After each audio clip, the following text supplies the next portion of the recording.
Bob Arum, Frank Warren, and Team Usyk have all been making positive noises lately regarding this undisputed fight between Usyk and Fury. Now, I hope that all this positivity results in exactly what we want, which is finally one face, one name, because it's been a long time in the making. Anyone who's been subscribed to my channel for more than a couple years will know that I've been banging the drum for Undisputed at heavyweight for years and years now, because we haven't had an Undisputed champion in the heavyweight division since Lennox Lewis. And in the period since, there's been some debate over who the true or real champion is, who the best heavyweight in the world is. During the Klitschko era, Vitaly and Vladimir weren't going to fight each other because they're brothers. So people were debating who was the best out of them two. Vitaly eventually retired. Berman Stavern picked up the vacant WBC belt. He was then dethroned by Deontay Wilder, who was WBC champion for a number of years. Obviously, Tyson Fury eventually defeated Vladimir Klitschko, but then the belts got scattered due to Tyson Fury's issues with UCAD and Nandrolone and all that kind of thing. I'll come on to that a little bit later on. And of course, the people who picked up vacant belts and subsequently became champions after Tyson Fury are people who Tyson Fury hasn't fought. So there's always been this debate over who the best heavyweight in the world is and who's the true champion, etc., etc. Fury and his fans were saying that he's the true champion because he's lineal, and Fury was saying that this lineage goes all the way back to John L. Sullivan. This is not true, of course. The lineage of the heavyweight championship has been broken a number of times, most recently when Lennox Lewis retired, and prior to that, it's when Rocky Marciano retired. The only way for a new lineage to start that nobody can argue with is if we have an undisputed champion. You see, so that's why I've been so enthusiastic. That's why I've been so anxious to see an undisputed fight at heavyweight for all these years. Now, the first opportunity, and look, I'm not someone who would ever want to see two brothers fight each other, okay? There are people out there who wanted to see the Klitschko's fight. I definitely wasn't one of them. So as far as I'm concerned, the first opportunity for Undisputed was, you could say, when Berman Stavern beat Chris Arreola in their rematch for the vacant WBC, but that notwithstanding, the first opportunity would have been, or the second opportunity would have been, when Deontay Wilder beat Stavern. Wilder could have unified with Vladimir Klitschko at that stage, but his manager Shelley Finkel came out publicly and said that his guy ain't ready for Klitschko, which was really frustrating to me, because why are you holding on to a heavyweight championship belt if you're not willing to unify with the other champion? Because how could you call yourself a champion if you're not willing to do that, you know? If you're not willing to do it, as far as I'm concerned, vacate the belt and let someone else fight for it who is willing to unify once they become champion. So very frustrating that Wilder didn't want to unify at that stage, or at least his people wouldn't allow him to go into a fight with Klitschko. Then, of course, Tyson Fury beats Vladimir Klitschko, but because of the Nandrolone situation and the UCAD and all that, the belts get scattered. Charles Martin picks up a vacant belt. Joseph Parker picks up a vacant belt. Anthony Joshua beats Charles Martin.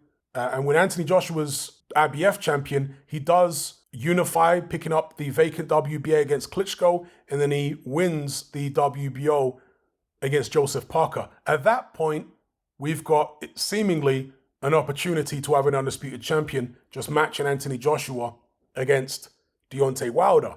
And Team AJ, his promoter Eddie Hearn, made several offers to Deontay Wilder for this undisputed fight to happen, including an offer of over $100 million.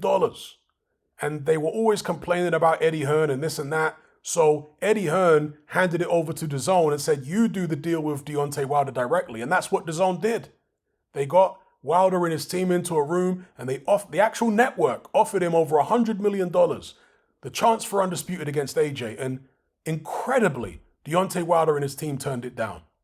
That was, again, tremendously disappointing to me, to not have the undisputed fight at that stage. Now, Anthony Joshua, of course, went off and had a voluntary defense against Andy Ruiz, which went badly wrong, and he was dethroned. Ruiz, because he was tied into a rematch clause, as a voluntary defense for AJ, rather than going and having an undisputed fight with his stablemate Deontay Wilder. No, he had to go fight Anthony Joshua again. It really just holds up the division.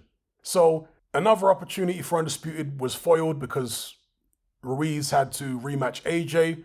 AJ obviously manages to beat Ruiz. He goes on to defend his title against Kubrat Pulev. There's another opportunity after that to have an undisputed fight because Tyson Fury has just wrestled the WBC crown from Deontay Wilder. But behind the scenes, Deontay Wilder was in this arbitration, this legal battle to get a rematch with Tyson Fury. So there you go, rematches again, holding up this undisputed, just constant rematches, messing it all up. We were led to believe by Team Fury, Bob Arum and Frank Warren, that the fight was going to happen and that the arbitration with Wilder wasn't going to be an issue and it wouldn't stop it. But of course it was an issue. And in retrospect, you have to look at the fact that Frank Warren and Bob Arum didn't lift a finger in terms of trying to arrange that fight, which strongly suggests that they knew all along that there was a very good chance that Deontay Wilder was going to win that arbitration.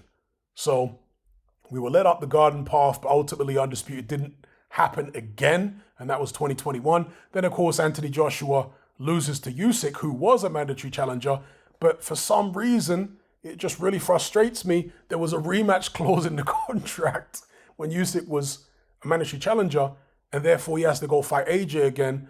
There was some talk, there was some negotiation about Usyk fighting Tyson Fury and, them two paying AJ some step-aside money. But Tyson Fury wanted a tune-up fight, and that prolonged the negotiation process. Things had to be renegotiated because Fury had decided he wanted a tune-up fight.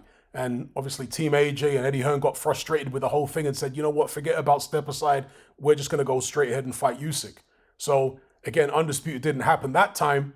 So here we are on the verge of 2023, 7 years after Deontay Wilder picked up the WBC belt. That was the first opportunity for Undisputed 7 years ago. That's how long I've been waiting for it. Please, boxing gods, deliver it to us this time. 7 years in the making. If it don't happen this time, will it happen anytime soon? Will it happen anytime in the next few years? With the way boxing politics is. I said at the start that Team Fury and Team Usyk have been making positive noises. But it's not all positive.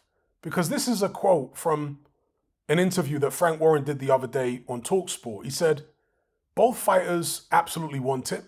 The managers and promoters all want it. So we're just getting it together and working out where we're going to put it on. That's really the situation.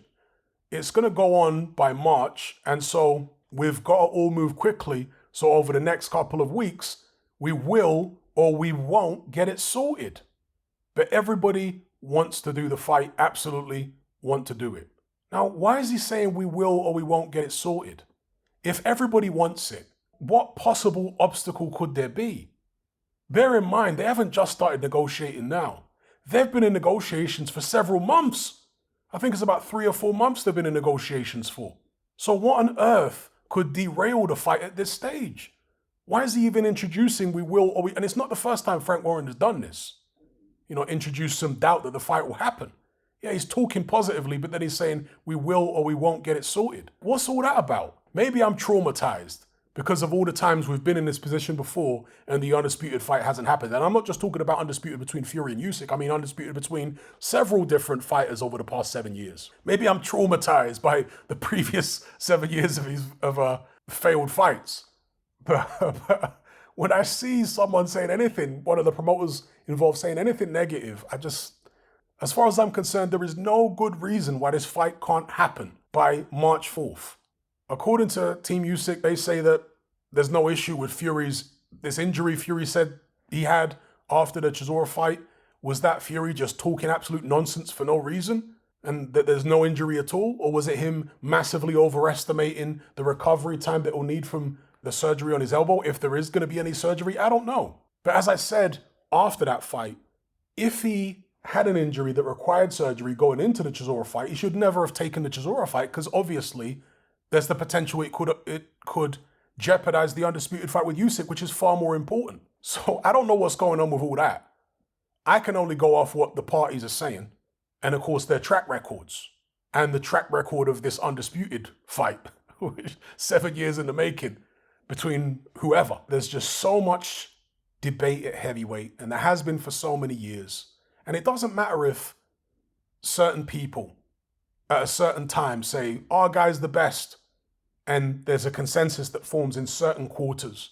For anyone who has any objectivity about them at all, and for the history books, I'm not going to be satisfied, and many other people aren't going to be satisfied with Fury and Usyk going their own way, not fighting each other. Or, let's say somebody comes and beats Usyk or beats Fury. Those two guys not fighting each other. No, we want to see all debate put to bed once and for all, and a new lineage starting from here. So anyway, bit of a rant, bit of a ramble. That's the way I feel about the situation. Long road to Undisputed. Hopefully we've finally reached the destination on this occasion. Let me know what you guys think in the comment section below.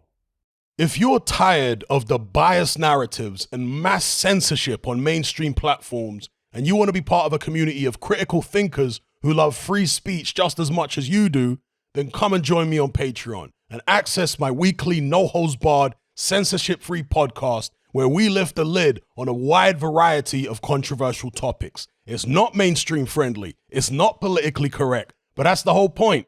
We dare to stand as a beacon of reason against an army of insanity. Just head on over to my Patreon page and select the tier called Hatman Hot Topics. You'll gain access to a minimum of 2 hours of exclusive content every single week, including podcasts, videos, interviews, live stream Q&As, as well as my popular Confessions of a Nightclub Bouncer series. Not to mention a vast back catalog of hundreds of hours of previous episodes. You can listen via the Patreon app with the option to download in high-quality MP3. We've also got an Element group where you can come and chat and hang out with myself and other members. Unlike Discord, it has full end-to-end encryption, is decentralized, and it's 100% censorship-free. You can also send voice notes as well as much larger audio and video files than you can on Discord. So come and sign up on Patreon. There's no contract, there's no commitment, you can cancel at any time, and it's cheaper than a cup of coffee.